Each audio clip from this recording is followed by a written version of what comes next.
Vraiment, tout le monde devrait mettre ces choses dans son lit. Lorsque tu entendras parler de ces incroyables avantages et des autres endroits où tu peux l'utiliser, tu voudras directement l'essayer. Ici, je te montre comment cela fonctionne. Il y a deux façons de préparer le tout. Pour la première, tu prends un peu de lavande séchée. Tu peux l'acheter déjà sèche ou la prendre dans le jardin, la laisser sécher et la mettre dans un moulin à café. Il nous faut aussi des clous de girofle.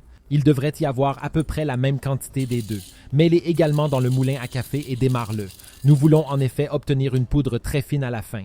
Nous pourrons ainsi mieux l'utiliser. Une fois que tu l'as réduit en poudre fine, comme je le fais maintenant, tu peux le mettre dans un bol.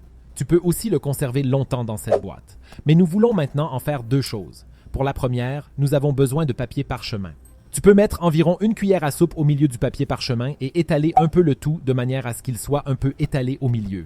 Maintenant, tu dois plier le premier côté du papier parchemin au milieu, le plier un peu et ensuite plier le côté supérieur vers le bas.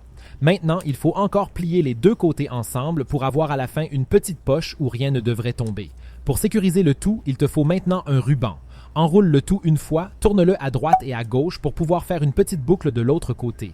Tu peux maintenant couper les parties qui dépassent du ruban. Avant de te montrer ce que cela apporte d'incroyable et où tu peux l'utiliser partout, je te montre encore la deuxième possibilité. Pour cela, nous prenons 2 cuillères à soupe de la poudre, nous la mettons dans un bol et nous y ajoutons 1 litre d'eau. Mélange bien le tout et laisse reposer pendant environ 5 heures. Ensuite, tu attrapes un filtre à café ou simplement une étamine et tu transvases le tout ici. Car à la fin, nous ne voulons que le liquide et nous n'avons plus besoin de morceaux. Une fois que le tout est filtré, tu peux le verser dans un vaporisateur. Car celui-ci a encore d'énormes possibilités que je vais te montrer. Tout d'abord, venons-en au sachet.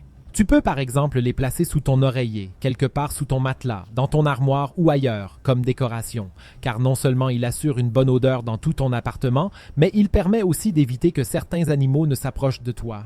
Il s'agit entre autres des moustiques, mais aussi des mites. En effet, ces derniers n'aiment pas du tout ces odeurs et tu peux ainsi les tenir éloignés de toi. Tu peux vaporiser le mélange que nous avons préparé à l'extérieur et veiller ainsi à ce que les souris ou les chats ne s'approchent pas de l'endroit où tu as vaporisé le tout. Connais-tu aussi cette astuce de la pince à linge qui envahit actuellement tout l'Internet? Si ce n'est pas le cas, clique directement sur l'image que tu vois maintenant dans la vidéo et regarde-la.